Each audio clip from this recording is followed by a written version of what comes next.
नमस्कार साथियों, हमारे YouTube channel GK study Rajasthan पर एक बार फिर से आपका स्वागत है।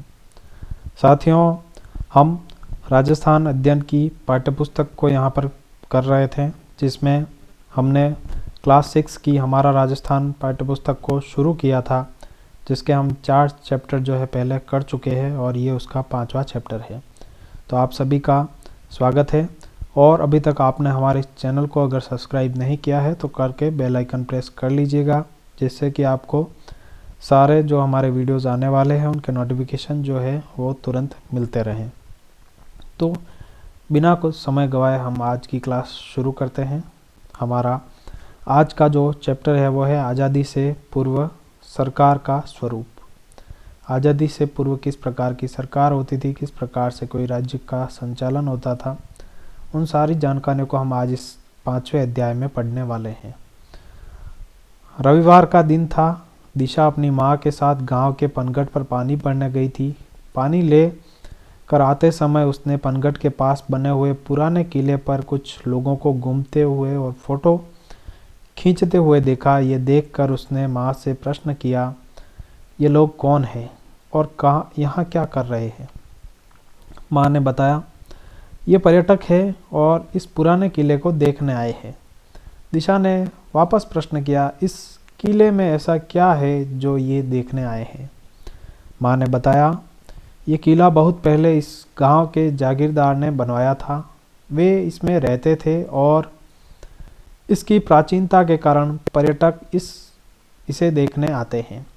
अब दिशा ने एक और प्रश्न कर दिया, ये जागीरदार कौन थे और अब वे कहाँ रहते हैं? माँ ने मुस्कुराते हुए कहा, पहले जागीरदार ही गांव के प्रशासक होते थे और इनके पास ही गांव की देखरेख की जिम्मेदारी होती थी। दिशा माँ से कुछ और प्रश्न पूछती इससे पहले ही घर आ गया। वह उसके प्रश्नों का सिलसिला टूट गया। दिशा के मन में जागीरदार को लेकर कई प्रश्न घूम रहे थे। यहाँ पर एक इन्वायरमेंट क्रिएट किया जा रहा है किसी बच्चे को पाठ को पढ़ाने से पहले।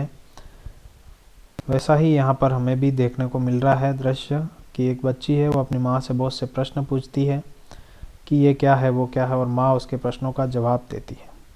दूसरे दिन दिशा ने स्कूल में अपने अध्यापक से कक्षा में आते ही प्रश्न पूछ लिया, जागीरदार कौन होते हैं, ये अब कहाँ गए? अध्यापक जी ने कहा, चलो आज आपको जागीरदार और जागीरदारी व्यवस्था के बारे में जानकारी देता हूँ। आज़ादी से पहले हमारा राजस्थान वर्तमान स्वरूप में नहीं था। यह मुख्यतः विभिन्न रियासतों में विभाजित था। ये रियासतें स्वतंत्र राज्य की तरह शासन संचालन करती थी।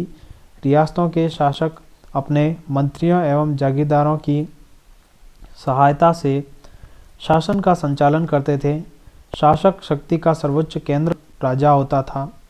शासन का यह प्रकार राजशाही शासन कहलाता था। यानी कि हमें यह जानकारी मिलती है कि पहले किसी की रियासत का एक राजा होता था। वो राजा सर्वोच्च होता था रियासत में और वो अपने गांवों को जागीरदारों को सौंपता था और जागीरदार जो है वो गांवों का प्रशासन करते थे। लेकिन राजा जो है वो सर्वोच्च होता था। अंतिम फैसला हमेशा राजा का ही होता था। राजशाही शासन का स्वरूप। अब अपन पाठ पढ़ते हैं।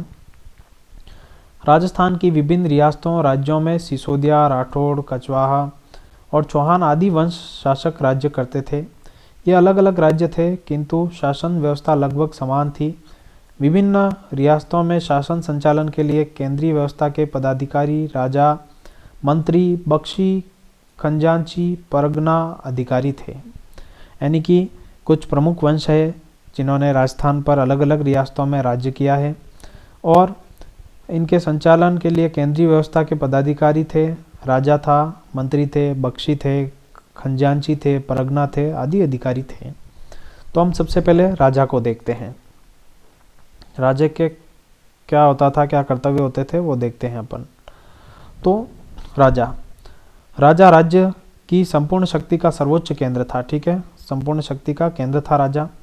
सामान्यतः राजा अपने सलाहकारों एवं मंत्री परिषद के सदस्यों के सहयोग से शासन संचालन करता थे और राजा जो है मंत्रियों के सहयोग से अपना जो शासन का संचालन करता था। उसके बाद मंत्री होते थे। राजा अपने शासन कार्य में सहायता हेतु मंत्रियों की नियुक्ति करते थे। प्रमुख मंत्री को दीवान कहते थे।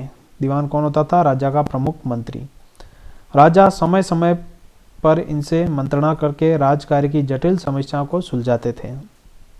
उसके बाद बख्शी होते थे।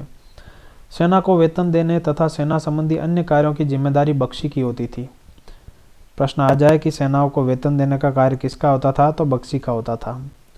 फिर है खजांची। आमदनी और खर्च के हिसाब को संतुलित रखना और बचत को सुरक्षित कर राजकोष में वृद्धि करना खजांची का काम था। ठीक है, खजांची यानी कि खजाने से। किससे? खजाने से, इसे याद रखना। फिर है परगना। राज्य परगनों में विभाजित था तथा परगने में शांति व्यवस्था बनाए रखने की जिम्मेदारी परगना अधिकारी की थी। किसकी थी? परगना अधिकारी की। तो ग्राम राज्य की सबसे छोटी इकाई थी। ग्राम का प्रशासक ग्राम पंचायतें करती थी, जैसा कि अभी वर्तमान स्वरूप है वैसा ही। तो ये चीज़ें हमने मंत्रियों और राजाओं के बारे में देखी। आगे देखते हैं हम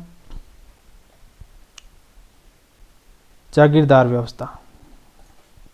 जागीरदार व्यवस्था एक व्यवस्थित राज्य के लिए प्रशासनिक व्यवस्था अनिवार्य तत्व है। राजस्थान के मध्यकाल का संपूर्ण शासन तंत्र राजा और जागीरदारी व्यवस्था पर आधारित था। राजस्थान की जागीरदारी व्यवस्था रक्त संबंध एवं कुलीय भावना पर आधारित प्रशासनिक और सैनिक व्यवस्था थी। राजस्थान में जागीरदारी व्यवस्था का मूल तत्व था कि राजा की मृत्यु के बाद बड़ा पुत्र राजा बनता था। राजा अपने छोटे भाइयों को जीवन यापन के लिए भूमि आवंटित करता। भाई बंधु को दी गई इस भूमि का स्वामी जागीरदार कहलाता था। जागीरदार का कार्य उस जागीर की सुरक्षा एवं उसका संचालन करना था, शासन संचालन था। बाद के समय में योग्यता के आधार पर भी जागीर प्रदान की जाने लगी। तो देखिए, राजा जो होता था राजस्थान में, जो जागीरदारी व्यवस्था थी वो मूलतः जो है राजा की मृत्यु के बाद उसका बड़ा बेटा जो है राजा बनता था और उसके जो दूसरे भाई होते थे उनको एक जागीरें सौंप दी जाती थी और वो उन जागीरों के शासन संचालन करते थे, उनकी सुरक्षा करते थे। ये उनका कार्य होता था। कक्षा में बच्चे रुचि से सुन रहे थे, तभी शिक्षक ने शिक्षक से पूछा कि ये व्यवस्था कब से प्रारंभ हुई, इसके बारे में भी बताइए। अध्यापक जी ने कहा, मैं आपको इसके प्रारंभ और इसके स्वरूप के बारे में बताता हूँ। चलिए अब अपन देखेंगे जागीरदारी व्यवस्था का प्रारंभ। तो अध्यापक जी बताते हैं कि जागीरदारी व्यवस्था का प्रारंभ कब हुआ, इस संबंध में अब तक कोई निश्चित मत नहीं बन पाया है, लेकिन राजस्थान में इसका विकसित और स्पष्ट स्वरूप राजपूतों के शासनकाल से प्रारंभ हो गया था। राजस्थान भूभाग पर राजपूतों की विभिन्न शाखाओं ने अपने राज्य स्थापित किए, जो उनकी रियासतें कहलाई। रियासतों की सुरक्षा एवं शासन व्यवस्था के संचालन हेतु शासकों ने जागीर व्यवस्था प्रारंभ की। तो रियासतों को चलाने के लिए शासकों ने क्या किया? जागीर व्यवस्था प्रारंभ की, क्योंकि राजा एक बहुत बड़े भूभाग का राजा होता था और वो पूरा एक राजा को खुद को संभालना मुश्किल होता था, तो वो इसे थोड़ी थोड़ी जागीरों में बांट देता था ताकि इसका प्रशासन अच्छे से हो पाए। आगे देखते हैं अपन जागीरदारी व्यवस्था का स्वरूप। क्या देख रहे हैं अपन? जागीरदारी व्यवस्था का स्वरूप। राजस्थान में यह रक्त संबंध पर आधारित सगोत्रीय कुलीय व्यवस्था थी। राजा महत्वपूर्ण प्रशासनिक पदों पर जागीरदारों को नियुक्त करता था। राजा और जागीरदारों के संबंध स्वामी और सेवक के नहीं होते, बल्कि भाईचारे एवं सौहार्द पर आधारित होते थे। मध्यकालीन जागीरदारी व्यवस्था के स्वरूप देखिए, यहाँ देखिए राजा और जागीरदार के संबंध जो थे वो स्वामी और सेवक के नहीं होते थे, बल्कि भाईचारे एवं सौहार्द पर आधारित होते थे। ठीक है, और महत्वपूर्ण प्रशासनिक जो पद होते थे उन पर जागीरदारों की नियुक्ति भी राजा स्वयं करता था। अब अपन देख रहे हैं मध्यकालीन जागीरदारी व्यवस्था के स्वरूप में परिवर्तन। मुगल काल में मुगलों से संधि के कारण शासकों की जागीरदारों पर निर्भरता कम हो गई। शासक मुगल मनसबदार बन गए और उन्हें मुगलों का संरक्षण प्राप्त हो गया। इससे शासक जागीरदारों के साथ स्वामी जैसा व्यवहार करने लगे। प्रारंभ में जागीरदार युद्ध एवं शांति के समय राजा की अपनी सेवाएं देते थे, लेकिन मध्यकाल में सेवाओं के साथ वह कर व्यवस्था निर्धारित कर दी गई, जिसका उल्लेख जागीर पट्टे में किया जाता था। मुगल शासन प्रणाली की कुछ व्यवस्थाओं का प्रभाव राजस्थान पर भी पड़ा। रियासतों ने अपने प्रशासन को परगनों और ग्रामों में विभाजित किया। तो जैसे मुगल मध्यकाल में जैसे जैसे मुगल जो है सत्ता स्थापित हुई, उसी के साथ जागीरदारी व्यवस्था जो है अपने पतन की तरफ चल बसी। जैसा कि आप यहाँ पढ़ा है हमने कि राजा जो है वो संधि कर बैठते हैं मुगलों से, और जो जागीरदारियों के साथ उनका जो भाईचारा था उसको अब वो समाप्त होने लगता है धीरे धीरे। और जो जागीरदार थे वो पहले राजाओं को युद्ध में सेवाएं देते थे, सैनिक सेवाएं, तो अब वो धीरे धीरे जो है वो कर देने लग गए। सैनिक सेवाओं का काम कम पड़ता था क्योंकि मुगलों के साथ संधियां हो चुकी थी, युद्ध कम हो चुके थे, तो अब धीरे धीरे सैनिक सेवाओं की जगह वो कर लेने लगे और भाईचारा जो है वो ख़त्म होने लगा। अध्यापक के साथ साथ ही अंग्रेजों के समय की शासन व्यवस्था को भी समझाया, और अंग्रेजों के समय की शासन व्यवस्था भी यहाँ पर जो है वर्णन किया गया है। हम देखेंगे कैसे वर्णन किया है गुरुजी ने। तो देखते हैं अपन कि अंग्रेजों के शासन, अंग्रेजी राज्य की स्थापना के साथ ही भारत प्रशासनिक दृष्टि से दो भागों में विभाजित हो गया। पहला ब्रिटिश भारत और दूसरा रियासती भारत। ब्रिटिश कालीन भारत केंद्र शासित प्रदेशों एवं 11 प्रांतों में बना हुआ था। सभी प्रांतों के अलग अलग गवर्नर थे जो कि भारत के गवर्नर जनरल के प्रति उत्तरदायी थे। 1857 की क्रांति के बाद ईस्ट इंडिया कंपनी भारत का शासन समाप्त हो गया।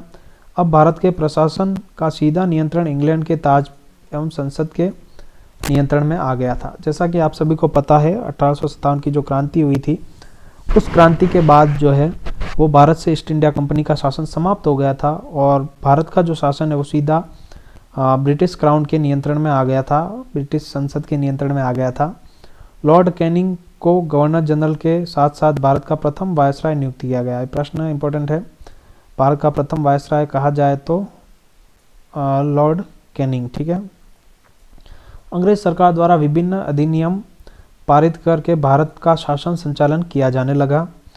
1935 ईस्वी का भारत सरकार अधिनियम, जिसे 1 अप्रैल 1937 ईस्वी में लागू किया गया, के द्वारा अजमेर मेरवाड़ा के प्रशासन में परिवर्तन लाया गया।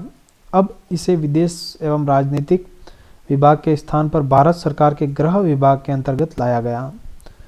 गृह विभाग के अंतर्गत आने का प्रमुख प्रभाव यह हुआ कि अब इस क्षेत्र के सभी कानून संघीय कार्यपालिका द्वारा बनाए जाने लगे, न कि गवर्नर जनरल द्वारा। तो 1935 का जो अधिनियम था वो 1 अप्रैल 1937 को लागू हुआ था। ये प्रश्न इंपॉर्टेंट है, पॉलिटिक्स का प्रश्न है, लेकिन यहाँ से आप याद कर सकते हैं कि 1935 का भारत सरकार अधिनियम कब लागू हुआ, तो 1 अप्रैल 1937 को। यहाँ पर जो है प्रभाव हमारे अजमेर मेरवाड़ा के क्षेत्र पर पड़ा, ये भी ध्यान रखिएगा। यह क्षेत्र अब गृह विभाग के अंतर्गत आ गया था। आगे देखते हैं अपन। तो देश की आज़ादी के बाद राजस्थान के एकीकरण की प्रक्रिया शुरू हुई। राजस्थान की प्रथम विधानसभा के लिए 1952 में चुनाव हुआ और टीकाराम पालीवाल प्रथम निर्वाचित मुख्यमंत्री बने। इंपॉर्टेंट है, राजस्थान का प्रथम विधानसभा चुनाव 1952 में हुआ। प्रथम निर्वाचित मुख्यमंत्री राजस्थान के कौन बने? टीकाराम पालीवाल, ठीक है। ये कुछ इंपॉर्टेंट प्रश्न इस पार्ट के। आगे देखते हैं। तो ये चैप्टर हमारा समाप्त हो जाता है। यहाँ आपको जागीरी पट्टा, वह पत्र जिसमें शासक द्वारा प्रदान की गई जागीरी का उल्लेख होता था। मनसबदारी मुगल काल में प्रचलित एक प्रशासनिक प्रणाली थी और निर्वाचित चुनाव हुआ, ठीक है। ये शब्दावली थी। तो ये चैप्टर हमारा यहाँ पर समाप्त हो जाता है, लेकिन इसमें से जो मैंने इम्पोर्टेंट फैक्ट्स बताए हैं वो आप नोट करके रखिएगा, नोट्स बनाइएगा अपना अच्छे से, ताकि आपको अंत समय में वो नोट्स पढ़ के ही आपके प्रश्न सही हो जाए।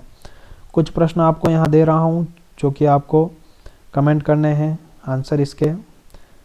सेना को वेतन देने तथा सेना संबंधी अन्य कार्यों की जिम्मेदारी होती थी, किसकी होती थी? मैंने बताया अभी आपको पार्ट में। राजस्थान के प्रथम निर्वाचित मुख्यमंत्री कौन थे? अभी लास्ट में ही देखा है हमने। इन प्रश्नों के उत्तर आप कमेंट कीजिएगा।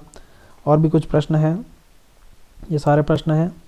इन प्रश्नों में से आपको जिसके भी आंसर आ रहे हैं वो सब कमेंट कीजिएगा, नहीं आ रहे तो वीडियो को आप दोबारा देखिएगा, सारे प्रश्न आपके सॉल्व हो जाएंगे। चलिए साथियों, मिलते हैं आपसे नेक्स्ट वीडियो में, तब तक के लिए बाय, जय हिंद साथियों।